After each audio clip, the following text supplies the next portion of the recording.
ರಾಶಿ ನೋಡೋಣ. ಮೀನ ರಾಶಿ. ಸೊ ಮೀನ ರಾಶಿಯ ಜೂನ್ ತಿಂಗಳ ಒಂದು ಟ್ಯಾರೋ ಭವಿಷ್ಯ ಯಾವ ತರ ಇರಲಿದೆ. ಮೀನ ರಾಶಿಯವ್ರಿಗೆ ಹೇಳ್ಬೇಕು ಅಂತಂದ್ರೆ ಕೆಲವೊಂದು ವಿಚಾರಗಳಲ್ಲಿ ನಿಮ್ಗೆ ಸ್ವಲ್ಪ ನೋವುಂಟಾಗುವಂತಹ ಸಾಧ್ಯತೆ ಇರುತ್ತೆ. ಯಾಕಂದ್ರೆ ಕೆಲವರು ನಿಮ್ಗೆ ಗೊತ್ತಿಲ್ಲದೆ ಹಾಗೆ ನಿಮ್ಮ ಜೊತೆಯಲ್ಲಿ ಇರೋರೇ ನಿಮ್ಗೆ ಬೆನ್ನಿಗೆ ಚೂರಿ ಆಗ್ತಕ್ಕಂತಹ ಒಂದು ಸನ್ನಿವೇಶಗಳು ಅಂತಕ್ಕಂಥದ್ದು ನಿಮ್ಗೆ ಎದುರಾಗಲಿದೆ ಅಂತಾನೆ ಹೇಳ್ಬಹುದು. ಬಟ್ ನಿಮ್ಗೆ ಏನಂದ್ರೆ ನೀವು ಆ ಒಂದು ಸನ್ನಿವೇಶದಿಂದ ಜಾಸ್ತಿ ರಿಯಾಕ್ಟ್ ಮಾಡಲ್ಲ.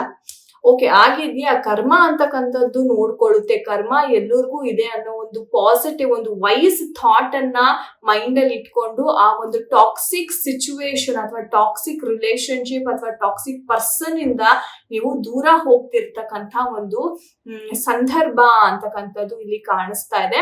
ಅಂಡ್ ಮೋರ್ ಓವರ್ ನಿಮ್ಗೆ ಹೇಳ್ಬೇಕು ಅಂದ್ರೆ ತುಂಬಾ ಪ್ರಾಕ್ಟಿಕಲ್ ಆಗಿರುತ್ತೆ ನಿಮ್ಮ ಅಪ್ರೋಚ್ ಈ ಒಂದು ವಿಚಾರದಲ್ಲಿ. ಸೊ ಇದು ಬಂದ್ಬಿಟ್ಟು ಸುಮಾರು ತಿಂಗಳಿಂದ ನೀವು ಈ ಒಂದು ಟಾಕ್ಸಿಕ್ ಪರ್ಸನ್ ಜೊತೆ ಇದ್ದೀರಾ ಅಂತಾನು ಹೇಳ್ಬಹುದು. ಈ ಪರ್ಸನ್ ಇಂದ ನಿಮ್ಗೆ ತುಂಬಾನೇ ಅನ್ಯಾಯ ಸಹ ಆಗಿದೆ ಅಂತಾನು ಹೇಳ್ಬಹುದು. ಸೊ ಈ ಒಂದು ಕಾಲಘಟ್ಟದಲ್ಲಿ ನೀವು ಒಂದು ಪ್ರಾಕ್ಟಿಕಲ್ ಆಗಿ ಇರ್ತಕ್ಕಂತಹ ಒಂದು ಡೆಸಿಷನ್ ಅಂತಕ್ಕಂಥದ್ದನ್ನ ಮಾಡ್ತೀರಾ. ನನ್ಗೇನು ಬೇಕು, ನನ್ನ ಲೈಫ್ ನನ್ ಚೆನ್ನಾಗಿರ್ಬೇಕು ಅಂದ್ರೆ ನನಗೇನು ಬೇಕು ಅನ್ನೋದನ್ನ ಒಂದು ಪ್ರಾಕ್ಟಿಕಲ್ ಡಿಸಿಷನ್ ಅಂತಕ್ಕಂಥದ್ದನ್ನ ಈ ಒಂದು ತಿಂಗಳಲ್ಲಿ ನೀವು ಮಾಡ್ತೀರಾ. ಅಂಡ್ ಅದರಿಂದ ನಿಮ್ಮ ಲೈಫ್ ತುಂಬಾನೇ ಚೇತರಿಸ್ಕೊಳ್ಳುತ್ತೆ. ನೀವು ತಗೊಳ್ಳೋ ನಿರ್ಧಾರದ ಮೇಲೆ ನಿಮ್ಮ ಒಂದು ಲೈಫ್ ನಿಂತಿರುತ್ತೆ ಅಂತಾನೆ ಹೇಳ್ಬಹುದು. ಒಳ್ಳೇದಾಗ್ಲಿ ಮೀನ ರಾಶಿ.